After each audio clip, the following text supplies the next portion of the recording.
Hello, and welcome to A Bettor Morning, presented by Rival Fantasy. I'm Heather Klein. Rival Fantasy is the all-in-one fantasy sports platform. Let's welcome today's panel. Host of Her Story in the Making, Britt's Fantasy Blitz, and co-host of Lightning Round, Britt Flynn. Award-winning host, the fantasy exec, Corey Parson. And Coop? Is that Coop?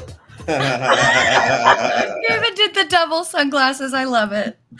Coupe Fiasco in the house. You know me as Coop, there it is, or America's dad. I'm now a proud papa. Congratulations, Coop. Baby Lady J, the biggest Patriot fan in the country. And she's already rocking a super cute mohawk, too. She's cool. Oh, my gosh. That's awesome. That is wonderful. I see, Britt, I see you had to bring your boss to help you today, huh? Oh, you know what, Corey? I said before the show that we were going to be on our best behavior, and you're already starting it. The man, the myth, the legend, Matt Deutsch, co-founder of Better Sports Network. Welcome to the panel today, Matt. Thank you. We're going to have some fun. Great time of year for sports. Happy summer, everybody. Happy Friday. All right, let's get started. We finally had a football game, the Browns with the come-from-behind win at Hall of Fame Stadium in Canton, Ohio. Although it was the first preseason game, what were the biggest takeaways that you observed? Britt, you're up first. Well, so the one thing that I wanted to see with all the starters sitting out was how Mekhi Becton looked after the offseason hype that he had slimmed down and, was in the best shape of his life that we hear about every player every single year. But this clearly was not the case after he limped off the field early and he really wasn't seen from again. He's battling for a job in the starting lineup after missing consecutive seasons with injury, and he's definitely not making a good case if he can't stay healthy in preseason. I did also have way too much fun watching Dorian Thompson-Robinson shimmy around and shake defenders, and he did not disappoint. 8 for 11 with 82 yards and a touchdown and another 36 rushing yards. I mean, sign me up. Finally, it's really clear that the Browns have a tight three-way battle for the third running back spot between Demetric Felton, John Kelly, and Hassan Hall. They all showed positive signs and all have something to offer the team, so it's going to be really interesting to watch. Great to have football back, and I was focusing on the quarterbacks. These are two players that I've been high on over the last 5 years. Kellen Mond, drafted by Minnesota, now with Cleveland. Of course, Zach Wilson. I was not happy with what I saw out of Mond, especially in that spot. Lots of snaps. He should have looked better. He should have looked more confident in control. He should have been able to do more. Didn't like the interception. Never really know who to blame on those. But I was not impressed with Mond. I thought with 4 years of college at a high level and an athletic, good arm and someone who could run, you're looking at the next Dak Prescott. Well, I got that one wrong. On the other hand, Zach Wilson, I thought he did look poised, comfortable, calm. Great to see him sitting next to Aaron Rodgers taking notes. If Rodgers goes down, Wilson could be a fantasy sleeper. And if you're betting the Jet futures, I would feel more comfortable with Wilson buying in as a decent backup quarterback. Kellen Mond and Dak Prescott might be a proper comp. But with that being said, I think the thing last night that I took away from it was something that didn't happen on the field, but that happened on the sidelines. When Aaron Rodgers was mic'd up and they were interviewing him and he was talking about his relationship and his chemistry early on in camp with Garrett Wilson, comparing Garrett Wilson to Devontae Adams, and also, speaking about how he's somebody that you're going to want on your fantasy team this year. So as we head into a weekend with plenty of fantasy drafts, that's good news right there. I don't have Wilson nowhere yet, but I am going to be investing in Garrett Wilson. Ohio State is the new wide receiver U, and Garrett Wilson is right at the top of that class. So, yeah, I think that was the most significant thing last night, Aaron Rodgers singing the praises of Garrett Wilson. He's always backed his teammates. He's always been a good supporter of his teammates in public. We'll see how quickly he can adjust. We saw in Green Bay with new receivers that it took a long time. And although Randall Cobb is there and Lazard and others, I wouldn't be surprised, and a great defense, I wouldn't be surprised if it's a slow start for the offense. But he's so efficient. I think you're right. Wilson will be great because Rodgers is in total control. See, I would normally say that it would be a slow start to the offense, but having Nathaniel Hackett there and already knowing that system, I really don't think it's going to be slow. I think that the Jets, I have them conservatively at 11 wins with their win total at 9.5. I think they're going to be really good. And although this low ankle sprain kind of does inhibit their relationship making time, I think that they're still going to be really, really good. And that connection is going to be something to watch. 11 wins seems like a lot, but I mean, 10, 11 is basically the same. But yeah, I would take the over on the Jets. So 11 seems like a lot. I mean, I guess I can't just get in my head that I'm saying that the Jets are going to win 11 games. It's a big division. I mean, that AFC East is a tough division, and I respect all 4 teams. I think the Patriots are going to be much better this year. So that 11 wins is a tough one, Britt, in a very crowded AFC. It was hard going through, and especially the Jets, and for the past, however many years, the Jets have just been the laughing stock. But I think with that defense helps them so much. And I know that all the other teams are good, but Sauce Gardner, getting him, he is a true shutdown. Yeah, he might be the best cornerback in the league already. I think, if I'm not mistaken, though, I think Robert Salah only has 2 AFC East wins in his career. So, and yeah, Rodgers going to have to get it rolling right away. Yeah, it's going to be real interesting. I do have them still on the record, though, to beat the Bills in week 1. Spicy. I think I like that, too. See?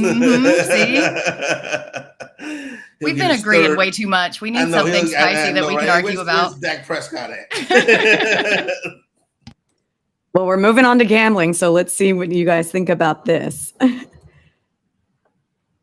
We have learned that 7 current and former athletes at Iowa and Iowa State were criminally charged with tampering with records and suspected of placing bets on their own games.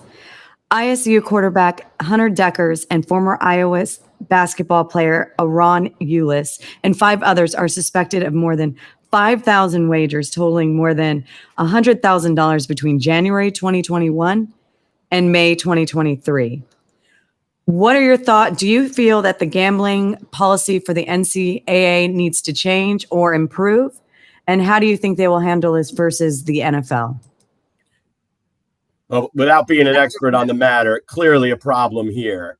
Certainly a serious situation, eye-popping numbers, but can't think this is just Iowa and Iowa State. You have to assume this is happening all over the country. The same ease of use we all have with our sports books in a pocket on our phone is the same problem it is to be able to regulate. It's very, very difficult. This is a very complicated matter. And whatever the NCAA and the colleges are doing to educate their players and coaches, it's clearly not enough. We saw this on the NFL level, where players are getting suspended for not really comprehended or obeying the rules. And it's the same on the college side. You have to be as extremely diligent with education as you could be. You have to basically every single day repeat the fact that you cannot be doing this as a college student. You have to make sure that it's not about penalty and punishment here. It's about education and rooting this out. Yeah, I think this is problematic right here, and this is kind of stuff that is suspension worthy.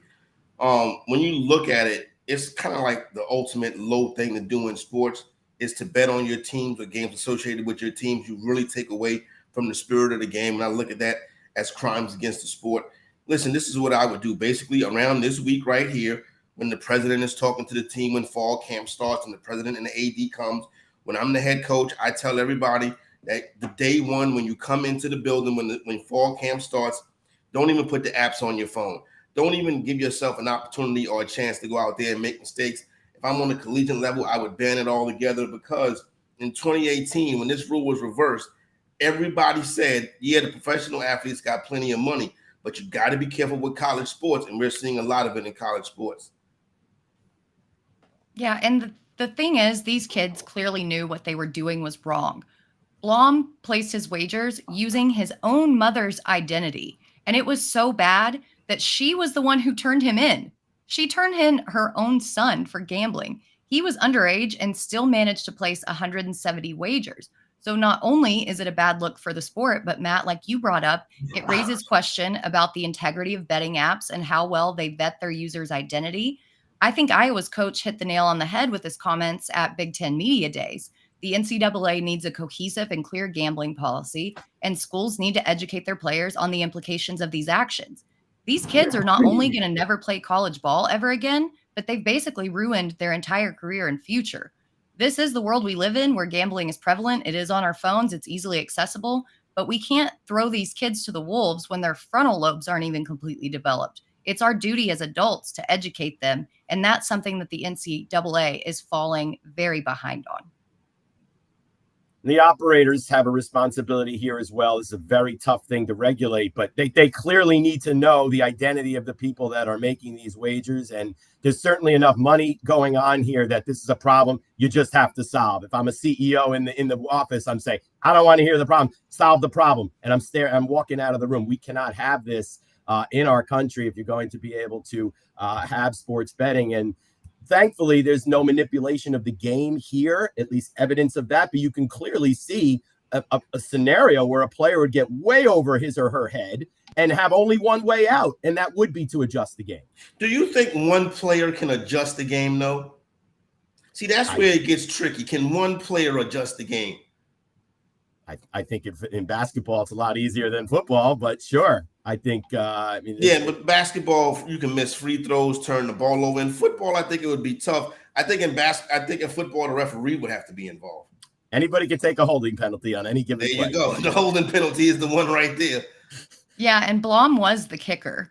I think that has a big part to play in the fact that they said that the integrity of the games weren't compromised because he was the kicker. Like, how many opportunities is he actually going to get to throw the game? But it's still such a big problem. But if the number is like 2.5 or 3, then the kicker can play. And listen, I think the bottom line of the matter is this. If you want to eliminate it from professional sports, you got to eliminate it from collegiate sports. So by the time they get to the pros, they already know the dangers of it. Yeah, exactly. And there are certain apps, back to what Matt was saying about verifying users, there are certain apps that require you to send in a picture of your driver's license and then do like a 3-step verification through your email to verify that this is actually you and your identity. A lot of other sites don't. And that's something that they need to take into account as well, because we've already seen that certain states are now disallowing these sites to operate because they're saying that it is gambling, in fact. And then if they have any even more problems, that just feeds into all the detractors of sports betting, and it's never going to get regulated on a federal level if nobody can get on the same page here. I need that federal regulation down here. So hopefully that does happen. Mine's just a state regulation. So, There are some protocols in place. You can't bet on college sports in New Jersey college sports in New Jersey, but clearly not enough is being done here. And this is not just about college. This is about professional and all. And if you say, well, you can't bet through your mother, now I'm going to bet through my roommate. And now I'm going to bet through a stranger. Right? This is about education and transparency more than it is trying to sort of police the system, because you're never going to be able to, they're always going to be one step ahead. Somebody's going to be figuring out a way to get somebody to place a bet. Even when, going to the sports book in New York, the employees are not supposed to bet, but all of them got people betting for them, and they get the information, and they know what the sharps are playing. So yeah, it's going to be people. The Yankees didn't impress in the MLB trade deadline. On Wednesday, Domingo Germán left the team to go to an alcohol treatment center and will not return this season. Anthony Rizzo is week to week with post-concussion symptoms. But somehow the Yankees earned their first win in a 4-game series against the AL wildcard contender, Houston Astros. How do you think the series will end, and where do you think the Bronx Bombers will end up at the end of the regular season? Corey, you're up first. Yeah, it's just not looking. Listen, there's 50-something games left, and they're 2.5 out of that final wild card. But it don't feel like they need to be there because they're not playing up to that level. This team is not very good offensively. Oh, they beat the Astros in August. You're supposed to be, you got to beat the Astros in October. You know what I'm saying? The ones in August don't really count for nothing. Oh, this has not been good. You know what I'm saying? And always my thing has always been the New York Yankees are too big to fail. So they're going to fail this year. Then that sets them up for a big bounce back next year. But it doesn't look good right now. I think the Aaron Boone thing is not working. Now, you've had the same general manager for a quarter of a century. That's a long time for one guy to be doing a job, even though I don't think he's the problem. But it needs to be changes in the boogie down this offseason. The Yankees are a dumpster fire. So I do think that the Astros will come away with this series. And it already does sound like the Yankees are giving up on their season from comments from their owner and GM. Severino, who they play tonight, has been god-awful this season. So Houston should be able to exploit his skill set. Then the loss of Herman and Rizzo, really not a good look. Can we talk about the optics of Rizzo having a concussion for 2 freaking months and no one noticing that he was off, that he was having problems? Herman showed up to the clubhouse and was scratched. And we were initially told it was because of an injury. Then it comes out that he's going to rehab. I mean, this Yankees team is in shambles. Overnight, despite their win, they went down from plus 114 to plus 130 to win the game tonight. And the loss last night wasn't a blowout. It was a 1-run win. The Astros are going to take this series. I'm with Britt. I think it'll be a split or an Astros win. I don't think the Yankees will win this series. They're not going to see Cole. We are going to see Verlander on Saturday. I think we'll see Valdez on Sunday. Astros have a far better lineup. Bullpen of the Yankee team is okay, but I think it'll either be a split or the Astros will win it. This Yankee team, it's not very good, but it's also very similar to last year, and I do think they'll squeak into the playoffs. They have Garrett Cole. Aaron Judge went on a historic run last year around this time of year in August and September. I would expect Judge to be able to carry this team into the playoffs. Not an easy feat. I don't think they'll do very well in the playoffs, but I think you will see this Yankee team in the wild card spot, and it's probably just good enough to not make wholesale changes next year, Corey. I know Yankee fans probably want to see a disaster, but I think it's just going to be good enough because Judge is too good. Well, yeah, it would have to be back-to-back years of him carrying the team. But how much can this guy do? You know what I'm saying? Just carry this team season after season after season. So I think we're 2 seasons too long into Aaron Boone should be gone. There is a time when a regime change is necessary. And I think that as sad as it is for the fans who are holding on to that emotional attachment, this is the time. It's kind of like Jerry Jones getting rid of Tom Landry, right? He was beloved. He was an icon. He helped them to several Super Bowls, but they had to move on to some new and innovative coaching. And that's why they brought in Jimmy Johnson. I think that the same situation is playing out with Aaron Boone right now. I mean, he's just been there too long. They haven't made enough good moves. The decisions and just the lack of composure and cohesiveness in the clubhouse is a really big problem. And we're finally starting to see it seep through the cracks into the media. Final years of Tom Landry. I mean, don't get me wrong. I probably was too young to remember that. You know what I mean? But I can remember vaguely, but it wasn't good the final years of Tom Landry. Well, this hasn't been good for the Yankees either. That's my point. Yeah. That's my point. It just sometimes you have to make a change. And as much as you want to hold on to the sentimentality of having that long tenured GM or coach or whoever it is, sometimes you've got to move on. I mean, Corey, though, I think the general manager is a problem. The Yankees don't want to see Cashman go to another team, though. They know he's probably going to be successful where he goes. And the answer is, who do you hire if you let Brian Cashman go? That's the thing. If you look at the track record, it's not great recently. Things like moves like Josh Donaldson, signing veterans that haven't performed, Jameson Taillon last year, and not solving the left field problem. I think all Yankee fans knew coming out of last year they needed a left fielder, came into the season without one. And it's hard to replace a Cashman. He's got an impeccable record. He's probably going to be successful when he goes on to someone else. But I think a change has to be made at that level to be more impactful. That's a major thing right there. Go ahead, Britt. I was just going to say about Jameson Taillon, he had a horrible year last year with the Yankees, and now he's done pretty decently with the Cubs. So then you start to wonder, was it him or was it something different? And I think that that's something that we need to look in closer to as well. It's that stadium. It's that stadium. That stadium is not where they should be playing at.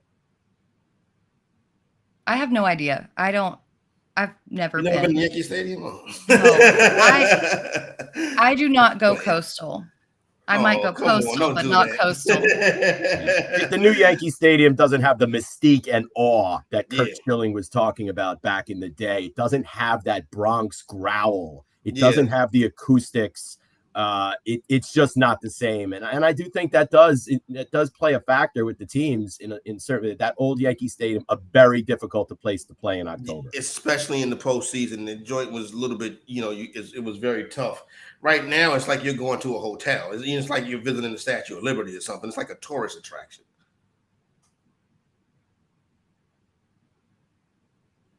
Rival Fantasy is the all-in-one fantasy sports platform. Play challenges, fantasy book, fantasy bingo, plus season-long fantasy football. New users who sign up at Rival Fantasy get up to a $200 match deposit and a complimentary first play voucher.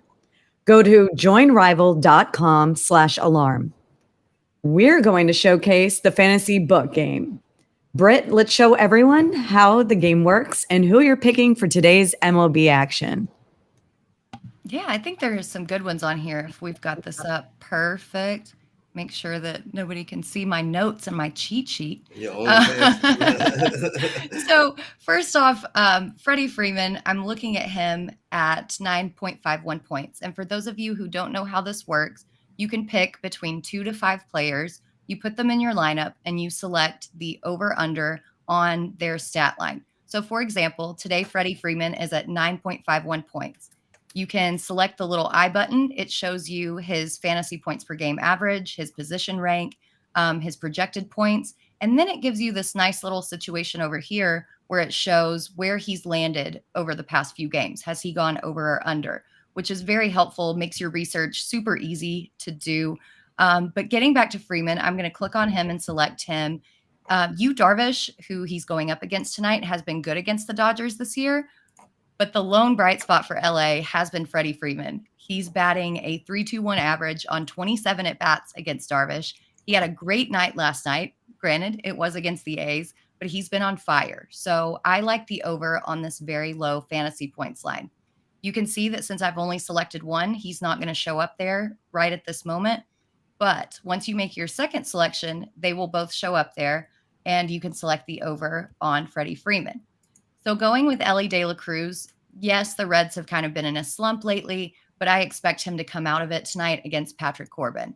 Corbin's 5.07 ERA is less than inspiring, and the last time De La Cruz faced him, he literally batted 1,000 on 3 bats. So I think that De La Cruz is going to have another huge game. I'm going to take the over on him. Then we've got Quinn Priester down here. I did some dumpster diving, y'all. Well, he was there. He's not there anymore. Oh, wait, there he is. Okay. So Quinn Priester, Pittsburgh's starting pitcher, his line is at 10.94 fantasy points. You can see his actual and projected. It is not great, y'all. His ERA is 9.19. So even though this line is relatively low for a starting pitcher, he's A, going to struggle, and B, I don't think he's going to be in that long when he gives up that many runs. So I'm going to take the under on him, who scored against the Brewers, who scored 14 runs last night. 14. And I just hit over. Double check your bets. That's another good lesson. So next, to piggyback off that, I'm going to take Christian Yelich. And he is down here somewhere.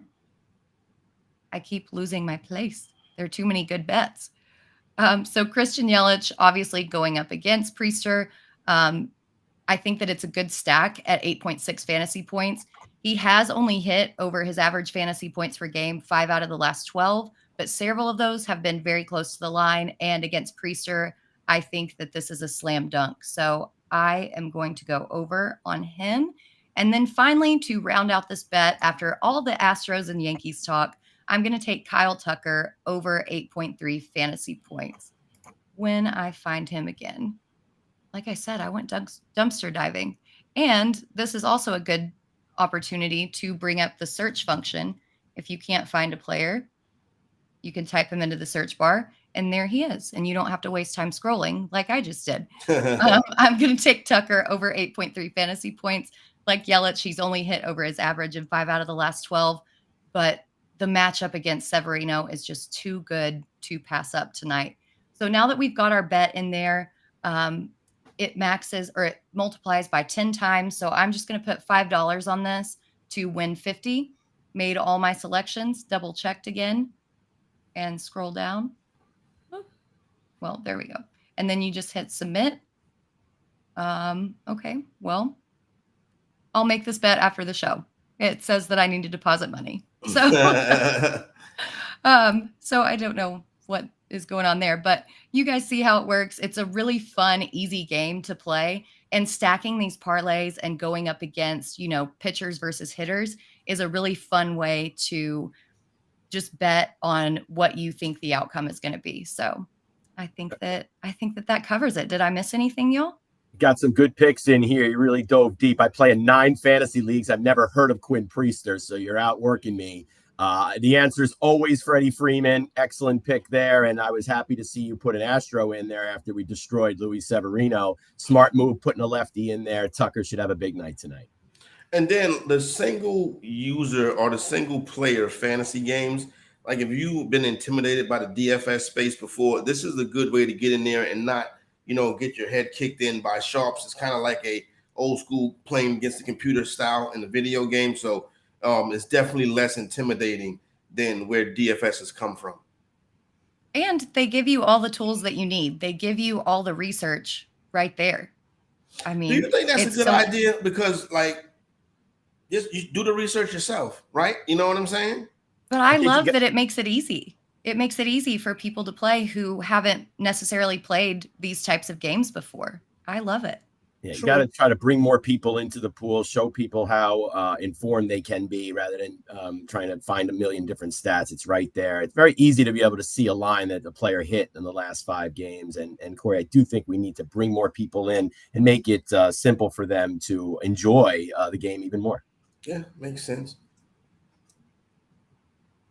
Well, let's go. Ellie De La Cruz should be a big one in the Natty tonight on a Friday night, chasing the playoffs, and one of the most electric players in the game. And in the end, okay to just bet for the players you like. They place support around the players that you like and root for them. I mean, it's not about how much money you're making. It's about having more fun with the games and giving yourself a little bit more interest there. So you like Ellie De La Cruz? Let's go.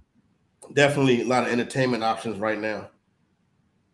I think you can't bet against De La Cruz. That's the situation.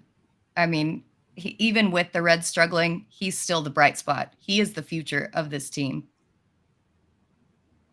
Thank you, Britt, for doing Fantasy Book. You did a great job, and I took some notes myself. So I'm going to put some money on my Fantasy Book tonight.